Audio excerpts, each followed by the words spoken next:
I invite Mr. Vaibhav Datke, Senior Manager, Business Development, AMI Polymer. He is going to speak to us about polymer solutions for the pharma industry. He is an expert on this subject. Please welcome him. So first of all, very good evening to all of the members.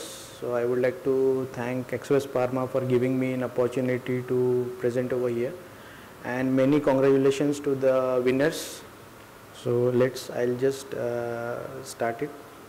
So basically AMI Polymer. So we at AMI Polymer, actually we have been in the business from last like 20 years. So over the years we have developed like many of the like polymers over here. So basically we were dealing mainly in silicons. So over the period of time we developed polymers like thermoplastics, then TP, then you can say PTFE, FEP, so on. So we just continued our journey, and now we have come up with some of the new products also, which goes into like mainly for OSD, injectable products, injectable companies. So I'll just start with my PPT.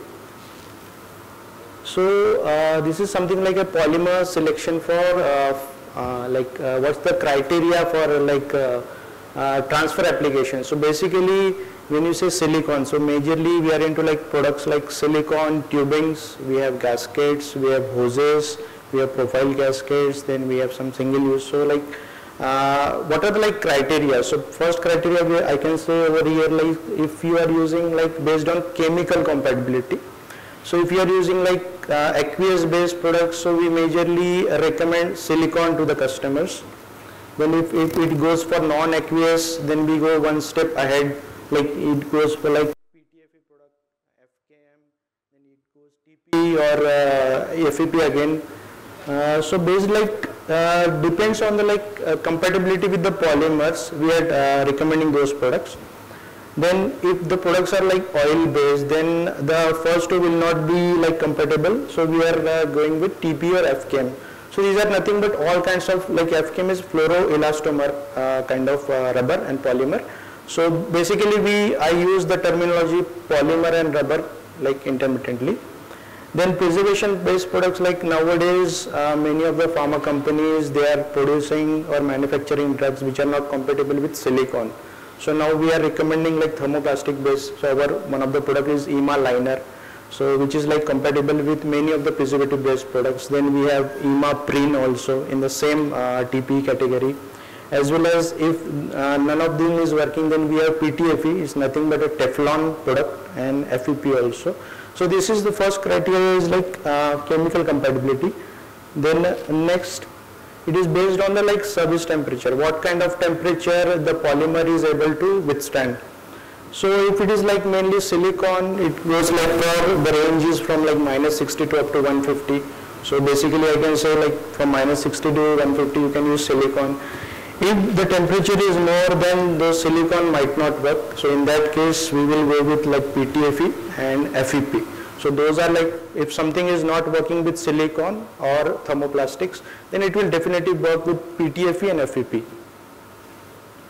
So again, if it is goes for high temperature application above 250 degrees Celsius, then it goes for only for FKM. Then sterilizability, this is also like one of the major criteria which has been used in all the pharma companies. Like many of the pharma companies, they are autoclaving those products, and those people who are not getting, like nowadays we have developed some of the single use systems also. So as per the project based and as per the requirement of customers, so they sometimes they will recommend like we don't want to use any like kind of autoclaving products. So in that case we are giving gamma based assemblies also and gamma based. So from gamma irradiation we are giving, again it can be done with silicon, TP, EPDM. Steam sterilization is good for like silicon, EPDM, then TP, again some kind of natural rubbers and other polymers also. Then this is one of the most important criteria for the use in all the pharma companies. Mainly I am talking about injectable companies, like peristaltic pump compatibility. So basically whenever like pharma companies are asking for samples to us, they will first test those samples on peristaltic pump. So many of the like rubber based products like silicon, they are having very good compatibility with peristaltic pump. If they are not working for peristaltic pump, then they will go with either some piston pumps or some pressure kind of pumps. In that, the other polymers which you can be used, they are like FEP or PTFE. So PTFE is nothing but a Teflon, so those products are quite hard, so it cannot be bent or something like that. So in that case, we recommend not to go with any peristaltic pump application, just go with like a normal fluid transfer application. But for silicone and thermoplastics, you can go with peristaltic pumps. And one of the other products like FKM rubber, so it is like a partial compatible with peristaltic pump, because it does not withstand a very like vigorous activity with that polymer. Because if we are using any FKM based products with the peristaltic pump, it will show some of the like cracks. There are possibility that it will show cracks, and moreover, like if it is like you are doing autoclave with those kind of polymer, there might be some of the like softness that you might observe.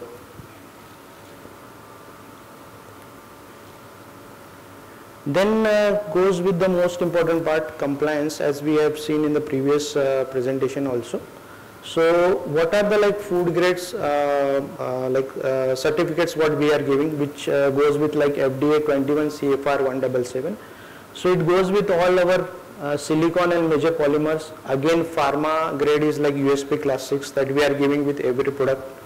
And again, for biocompatibility test, like we have done some of the certifications based on ISO 10993, as well as we have done our extractable studies from Toxicon Laboratory USA. So all in all, we are able to provide all the certificates which are required for like pharma grade. So all our products, we can say they are food grade as well as pharma grade. Then some of the physical properties that we mention along with our CAA as like tensile strength, then some of the like flex crack resistance, opaque polymers. So opaque polymers that we are giving like thermoplastics and PTFE. So those like many of the people, they have asked like if we want to see any like a fluid transfer across the tubings, then we go for silicone. If they are not concerned with all those things, then we are recommending TPE based products as well as PTFE. So there are some of the like the physical properties differs from like silicone as you go from silicone to other polymers like thermoplastic as well as PTFE. Then as I said earlier, extractable. So extractable data nowadays are like very much in demand from the pharma customers. So it's nothing but leachable is a subset of extractable. So in that, whatever the certificates what we had given, we have done the studies on heavy metal impurities as per the ICH Q3D guidelines. Then now BPOG is like we have recently applied for this Bioforum operations group. So we'll be again doing some of the testing of our you can say extractable as per the BPOG guidelines. Then based on other like volatile matter or semi-volatile or non-volatile also. So all those studies we have done on our particularly all the polymers that we have supplied. Then these are some of the new products that we have come up, mainly metal detectable silicone. So for some of the like products which are not, if the gaskets are being used, we have developed some of the metal detectable gaskets also. So mainly this application goes for this OSD based products. Then anti-static also, some of the pharma companies they are asking us for anti-static. So since I am based in Hyderabad, so we got a couple of requests from many companies that can you develop some of the like anti-static based products. So it is nothing but silicone only, but we have added some of the like anti-static properties over there. And these are some of the antimicrobial silicone also. So this is one of the new product that we have launched over here for menstrual hygiene, that is called as EMA Safe. So this is also one of our latest addition. So apart from this, so these were the like products that we were developing over the years. Now we have come up with some of the like single use systems also, which can be used like in project wise. So recently we have worked with prestigious clients like Bharat Biotech for their Covaxin, as well as biologically for J&J vaccine and serum also. So there we have given all the single-use assemblies, so ready-to-use assemblies and gamma sterilized. So customer, they have to just take the assemblies, open it into the lab and they use it. So we have got couple of business also with the same, and we are able to satisfy the customers also. So those like some of the new developments, since we are, our stall is at the last, so we have displayed some of the products over here for this, mainly for single-use assemblies, and these are assemblies as well as gaskets. So here I end my presentation. So it was quite short and crisp because we wanted to focus mainly on the polymer solutions that we are giving. So thank you, sir. Thanks.